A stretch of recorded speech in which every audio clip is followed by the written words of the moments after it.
This story is called Paul's Broken Arm. When Penny was young, her eldest brother Pat broke his arm. Not that there was anything too exceptional about that. Penny grew up with 3 older brothers. All of them played hockey, and so someone was always in a splint, cast, or sporting a shiner. Injuries were part of the reality of Penny's upbringing, and it usually fell to Penny to play nurse and maid to her brothers while they were recovering from their latest sacrifice at the altar of ice and puck. To Penny, these were some of her favorite times with her brothers. When they were healthy, they had practices to go to, and friends to see, and school to get to, and they spent their remaining free time over at the neighborhood backyard rink. Busy boys with busy lives who found it easy to overlook a baby sister who idolized them and just wanted to spend time with them. But when they were injured, Penny got them all to herself. Penny loved the long, lazy evenings of Disney movies and board games that came with one of her brothers being injured. But the best parts were when she could get them to tell her about their hockey lives.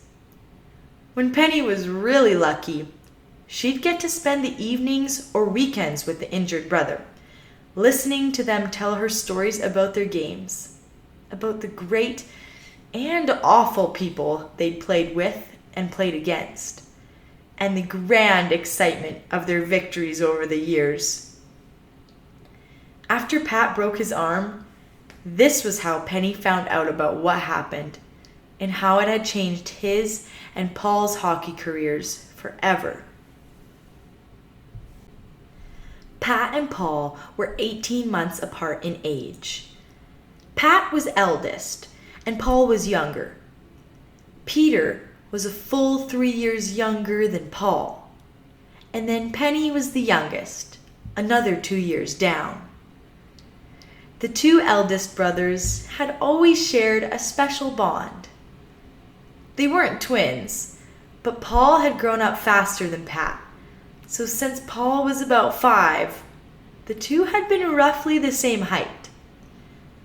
Both had their mom's happy, rounded face and their dad's glacial blue eyes. The 2 were also close enough in age that Pat couldn't remember life without Paul in it, although he could remember what it had been like when it was just him, Paul, and their parents before the other kids were born. The age gap meant that Pat and Paul had been inseparable at home. When Peter came around, they would come up with all sorts of imaginative games and tricks to play on their young sibling. When Peter was just learning to speak, for example, the 2 had corrected him every time he said please to cheese, such that well into his 4th year, Peter would innocently walk about asking for more food, cheese, or can I play with my brothers, cheese? When Pat started playing Timbits, Paul wanted to come to every one of his games and couldn't wait to start playing, just like his big brother. In the meantime, their parents got Paul a pair of kid skates and let him and Pat spend just about as much time as they wanted with Mr. Davies over at Bennett's backyard rink. Mrs. Davies was pregnant with Peter at that time, so it was a good excuse to get the boys out of her hair and burn off some energy. Paul was almost as slow at learning to skate as his brother had been, but between Pat and Mr. Davies' eager and patient instruction, he got it figured out. Paul had a shot that could rattle the boards, though. From the first time he stepped out on the ice, the kid had the ability to hit the puck hard enough to make everyone below a 10-year-old duck out of the way. And sure enough, Paul joined the minor hockey program as soon as he was able to. The two started ending up on the same team when Pat was 9 and Paul was 7, when they both were on the same U10 team together. This happened twice, but only lasted for a year each time before Pat aged out and into the next division. Paul was a star forward on every team, even in his rookie years. His shot only improved over time, and as his skating lessons progressed, he got faster too.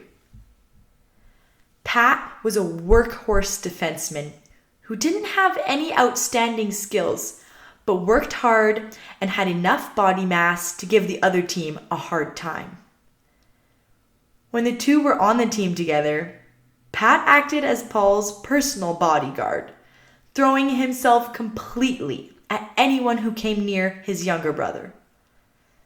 In those years, Paul was able to put up incredible numbers as his speed and shot were able to be used freely without being pestered by the other team. The two were on the same U15 team for the last time when Pat turned 15 and aged out. Paul, 14, had 1 year left with the team when his brother was done. Pat hadn't made the cut in the junior draft, and that effectively meant his career was over. Paul, on the other hand, was a solid prospect in his draft year. There were rumors that the Saskatoon Blades and the Moose Jaw Warriors of the CHL/WHL had their eye on him for the entry draft at the end of that season. Paul joked that he'd rather quit playing than go to Moose Jaw, but that was just an act to avoid giving on that he was really excited about any draft possibilities. Pat made getting his brother into the draft his main focus after aging out himself. He went to almost all of Paul's games, and they would work together after on skills. Pat started taking videos of Paul's games on his phone, and he and Paul would watch the videos and look for areas Paul needed to work on. It got to the point where Penny's parents started to get worried about Pat being too involved in Paul's hockey life, especially after he turned 16 and offered to start driving Paul to his games once he got his license. But it did make life easier on the family, and it didn't seem to be hurting anyone. So Pat's parents left their concerns unspoken and just appreciated the fact that their sons were so close. They didn't need to concern themselves too long, however, for Pat soon started to get focused on his own life again after successfully applying for early admission and earning a hockey scholarship to the University of Regina. Pat might not have made the draft for major juniors, but apparently his play and academic transcript were sufficient to earn him a place with the U of R Cougars. His parents were both thrilled, and Pat himself was very happy, even if he did feel a little bit like it was a consolation prize. This set the stage for the incident. Penny's family would only ever describe it as such. Her parents refused to give Penny or Peter any of the details of what went down. Pat had never told her what had happened, and it was only after his second surgery on his arm and under the influence of some strong painkillers that Paul let the story slip. The incident occurred in Paul's first game back after Christmas, when he was still 14 and playing for the U15 squad. Pat had brought him to the game, and there was nothing special about that particular game. Paul had been having a solid game, already with 2 goals, and his team was on a lengthy 5-on-3 power play, with Paul firing away at center. The hit came late enough to earn the other team's defender a 10-minute major and game misconduct.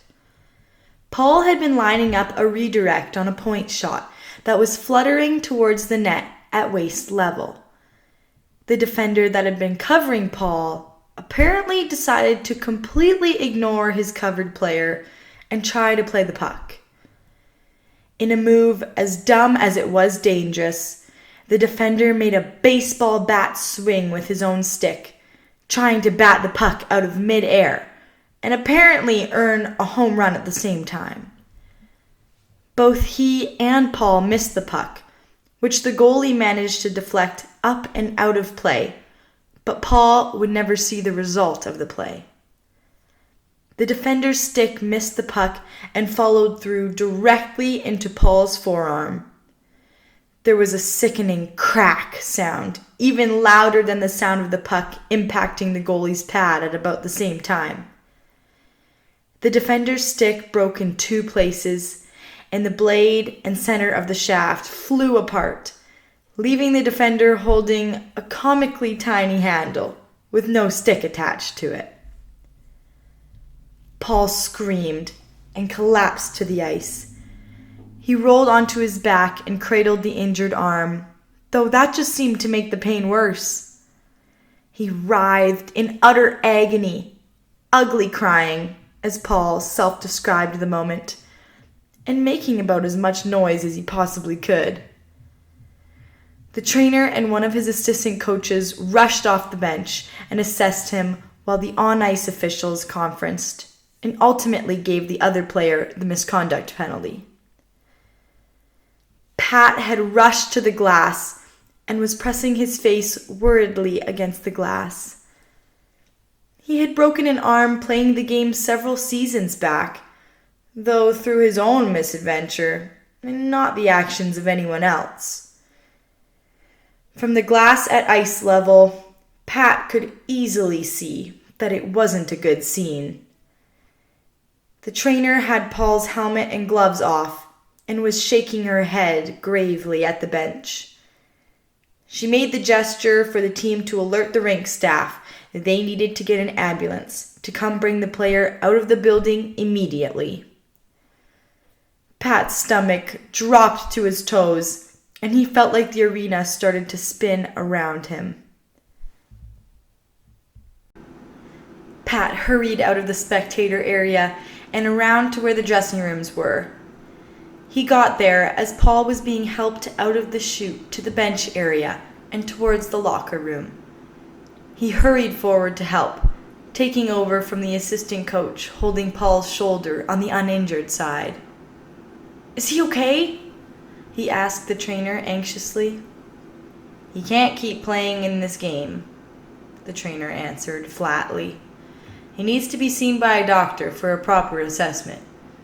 There should already be an ambulance on the way." Together, they managed to get Paul onto a bench in the locker room and get his skates off and shoes on. The trainer gave him some painkillers to swallow. He had stopped howling, but was still crying and regularly wincing whenever he shifted his weight and moved his arm. He had mostly caught his breath, though, and at least seemed to be okay other than his arm. The trainer wrapped an ice pack around his arm and then used a bandage to affix arm and ice in place across his chest. She then instructed both Pat and Paul that they were going to go meet the ambulance. Pat got up and opened the door, holding it while Paul and the trainer walked through. She held the elbow of his good arm and guided him, but he was able to move his feet and walk on his own now. Pat followed them out and for the first time saw the other players skulking around the hallway. It was the member of the opposing team who'd been given the misconduct and been responsible for Paul's injury. They were going to have to walk past him to exit the corridor and get out to the ambulance. He was walking towards the trio now. "Look, I wanted to say I'm sorry," he muttered. I didn't mean to injure you." Paul gritted his teeth and nodded at the other player as they walked past. But the player reached out and grabbed Paul's shoulder, the shoulder of his injured arm, and started to say, "I really mean it," but a howl of pain from Paul cut him off at the first syllable. The trainer tugged Paul away from the other player and hurried him out to the hallway, glaring behind them. Pat grabbed the boy by his jersey with both hands and slammed him backwards into the wall of the hallway. "We get it," Pat growled. "You're sorry. No shit. You make a dumbass move and his season could be over. You deserve a lot more than a misconduct." He released the boy and stepped back, taking a breath. Except the other player then shoved Pat, hard. "Think I don't know that?" There were tears in his eyes. "It was an accident." He pounded a fist in frustration against Pat's chest. Pat has only ever said that he doesn't remember the next few moments, and Paul had been led out of the hallway and hadn't witnessed what came next.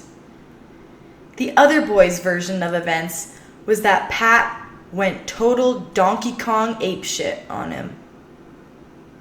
Pat had grabbed the kid's jersey and pulled it over his unhelmeted head, and then landed several blows against the kid's face while his jersey was over his head.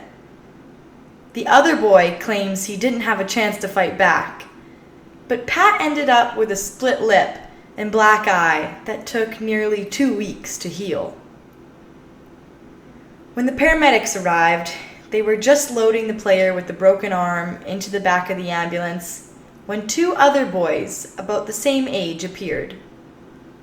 One wasn't wearing a jersey, and one was bleeding from the lip and had an eye swollen to the point he couldn't open it anymore. The other was in a jersey that would never be white again, gushing blood from his nose and mouth and holding at least 4 teeth in his fist, although he could have been missing more than that even. The paramedics shared a look with the trainer, who looked as clueless and dumbfounded as they were at the bonus arrivals.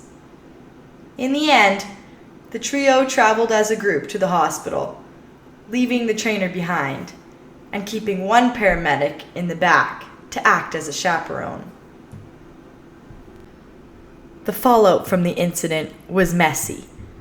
Most of it Penny was oblivious to, although she knew that there were important hockey meetings both brothers and Mr. and Mrs. Davies had to go to regularly for the next few weeks.